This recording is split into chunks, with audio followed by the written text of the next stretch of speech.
AMD versus Nvidia, a battle that's been going on for a really long time, but when it comes to live streaming, everyone just knows Nvidia is better, right? Well, in today's video, we continue our series where we test multiple PCs at multiple price points to see which GPU option you should go with if you're getting into live streaming, AMD or Nvidia. In today's video, the results might surprise you, but first, a word from today's sponsor. Today's video is brought to you by Bluetti and their new X20 portable laptop power station. This sweet small form factor power bank is perfect for gamers, creators, or even those looking to get some work done on the go. Unlike most giant power stations, this X20 is super easy to transport and can fit pretty nicely inside any backpack, which makes its versatility and portability unlike any other power supply of its caliber. The Bluetti X20 power bank features 4 ports for all of your devices, including a bi-directional 100-watt USB-C port, 2 USB Type-A ports, one being 18 watts and the other being 10 watts, and then a dedicated 160-watt laptop port. In addition to the laptop port, the X20 comes with a total of 12 adapters, which covers over 90% of the laptops on the market. In terms of charging capabilities, the X20 can provide around 2 to 3 full charges to your gaming laptop on a single charge, extending your gaming sessions by 6 to 9 hours. And its internal LFP battery is built to last over 2,500 cycles, which also equates to over 6 years. Not only can the X20 recharge your devices quickly, but it can also recharge itself just as fast. You can fully charge the X20 in just 2 hours with a 100-watt power adapter, which is really impressive. Even though this portable power bank is small, it effectively cools the internal battery by using its smart cooling technology, guaranteeing its longevity and power output. If you're wanting something even more powerful and don't care as much for that small form factor that the X20 has to offer, you should definitely check out their AC70 power station as well. The AC70 offers even more watts, more outlets, and it's geared towards those who want the most out of a full-size power station. To learn more about the products and offerings Bluetti has to offer, check those links in the description down below. Big thanks to Bluetti for sponsoring today's video.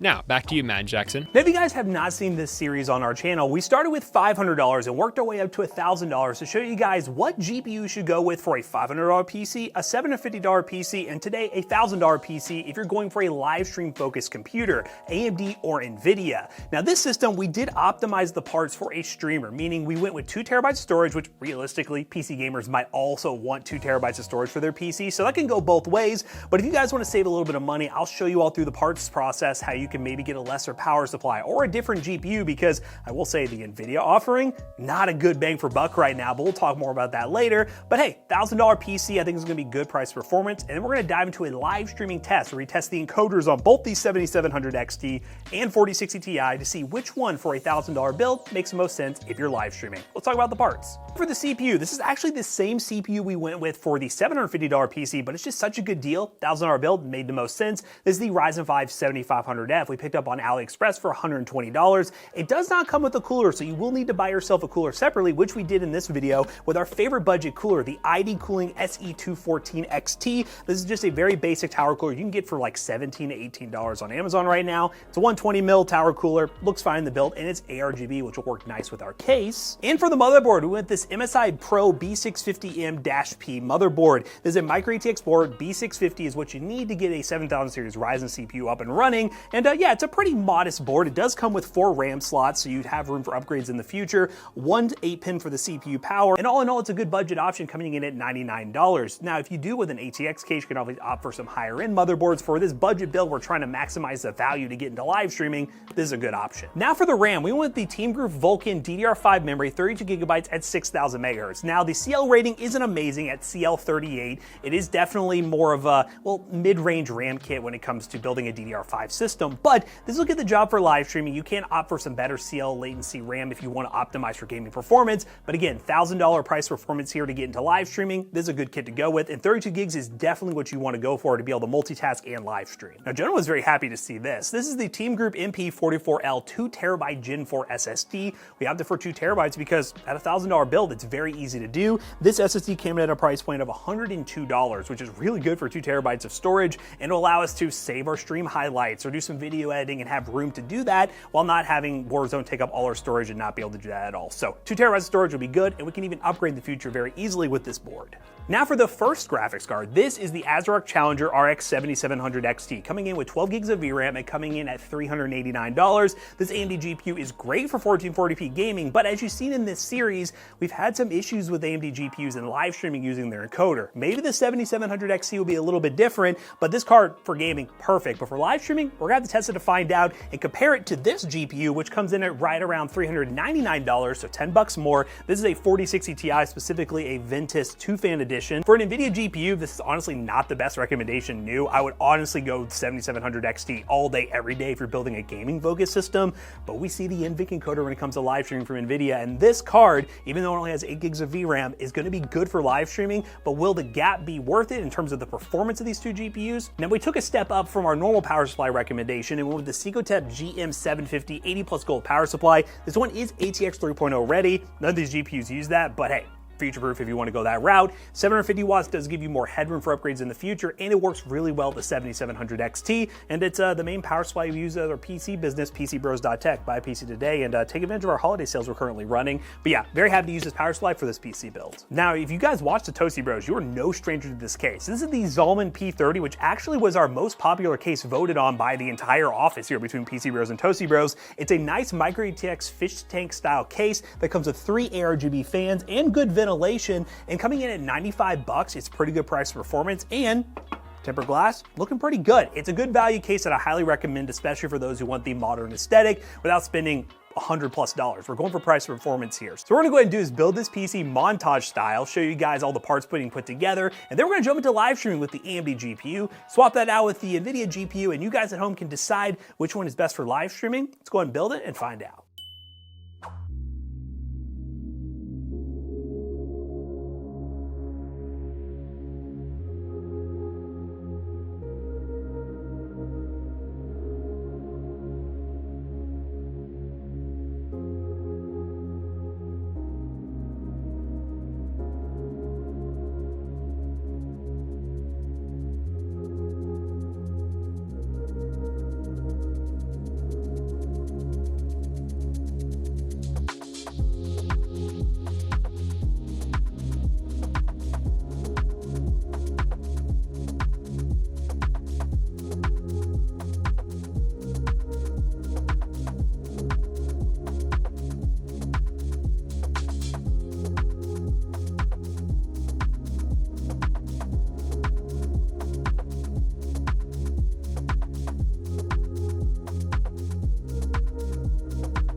All right, so we got the settings set to 8,000 kilobits per second using the hardware encoder.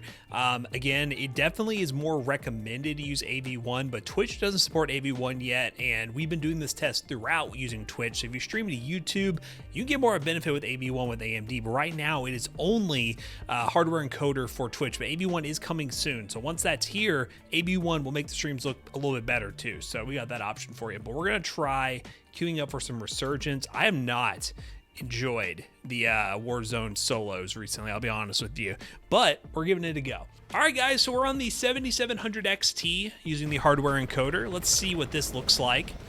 Obviously, slightly higher in GB versus the 7600, so maybe streaming-wise it'll work a little bit better. And also our CPU is not maxed out, so this should look pretty solid. We do have people watching on this super secret stream, so they can tell us if it sounds all right, but we are in 1080p balance settings with no upscaling, by the way, and we're getting like 200 FPS right now, so pretty stupid FPS numbers. Nice try. Oh, they're down there now. Oh, no! Oh, I took them out too. How did I do that? Nice try, buddy. Like being able to see all the gunshots happening from up here. That's kind of broken that I could just sit up here and do that, I'll be honest with you.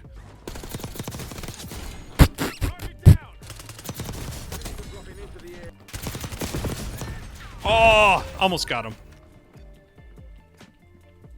Oh. No way. Oh! I should have just kept shooting. Oh! Dang. Guilt trip. All right, we're gonna do a hot drop because I think I have plenty of Warzone footage. Oh! Aw, I'm dead. That's fine. Hey, Warzone, we were getting 120, 130 plus FPS. Stream says everything looks smooth. We'll see if that's the case, but let's go ahead and switch over to, I think we got the finals to keep things consistent. So let's switch over to the finals.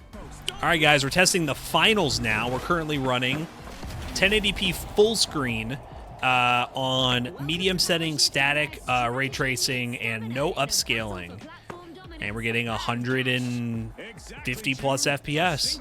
I know some people might be like, why'd you go with the same CPU for the higher end build? And it's because the CPU can handle a higher end GPU, no problems. 7500F is amazing for the price. I had my Warzone aim, but now I don't have my finals aim. It's a different game.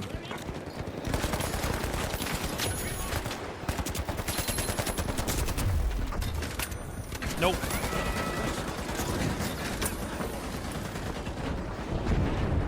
Oh, hello. Whoa!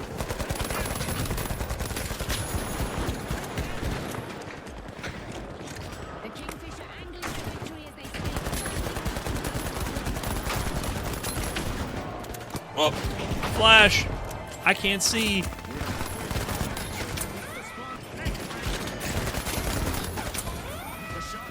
They're quitting. I think we won. They're trying to touch. And dub.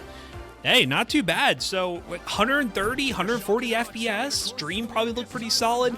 Now that we've done this, I'm going to run a benchmark behind the scenes so you guys can see it, well, after the fact, to see the 3D mark difference. But we're going to switch over to the 4060 Ti, see if we get similar performance and or a better stream quality in the same two games. All right, guys, the 7700 XT is out of the system, and here comes the 4060 Ti. I will say, 7700 XT looks much more intimidating and much more of a, well, cleaner GPU, but this little guy only requires an 8-pin, it's a 2-fan, probably one of the more budget 4060 Ti's, but hey, we're going to slap it in there and see if the NVMe encoder is any better.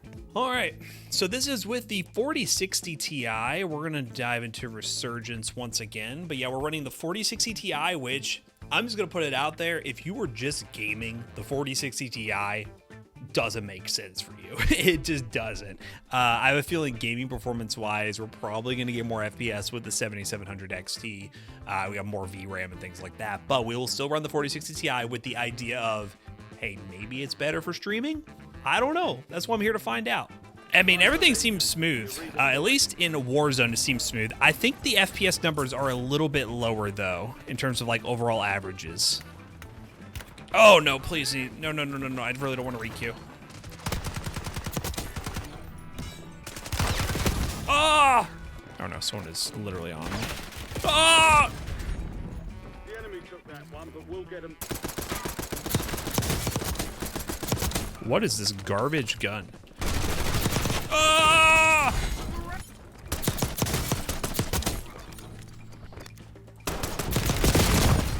Ooh.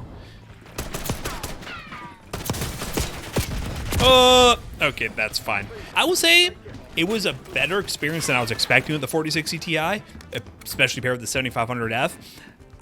The averages seemed a little bit lower, but I could be just missing it because I haven't seen the footage right after this. But hey, not bad so far. Let's switch over to the finals and see if that game has any different of a story.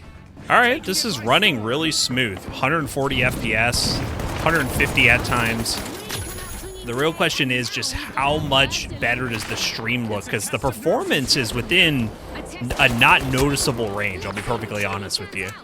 At least in the games we tested. There are definitely some scenarios where it would be different, but in these, it doesn't seem to matter. Holy traps! All right, buddy, have a good Thanksgiving.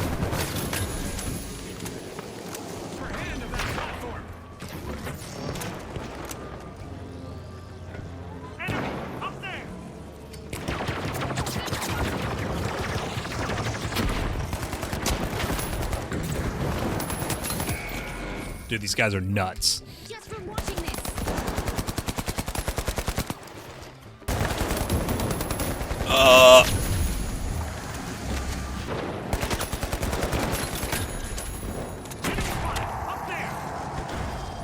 The shock and awe are now steering the platform home.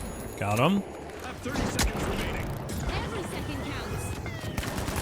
Oh, Things are heating up as both teams make a win. oh God, they got me killed. Hey, let's go. All right, I'll be first to say the 4060 Ti performed better than I expected with this combination, but I got to look at all the footage side by side, run 3D marks so we can compare both GPUs in terms of price and performance in this system, and see which one's the best for streaming. But hey, all in all, in terms of the streaming test, both do really well. But what does the actual video look like? I got to dive into some research here and see what looks best, and then we'll wrap this video up real quick.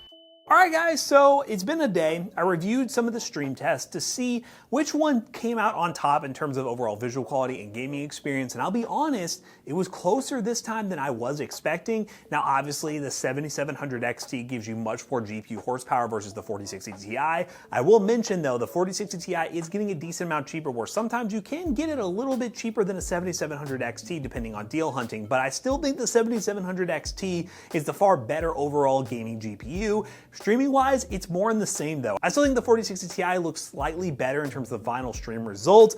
The 7700 XT did really well, but there were still some weird moments where it didn't look nearly as sharp as the 4060 Ti. Now, as a lot of you point out, if you are streaming to YouTube and using AV1, there's a chance that the quality difference might be much less. But if you're streaming to a platform that's not fully supported AV1 just yet, you will probably see the issues that we're seeing here in this video. But to wrap things up, we ran 3D Mark Time Spy to see the actual performance differences between these two configurations. And with the 7700 XT, we got a score of 15,275.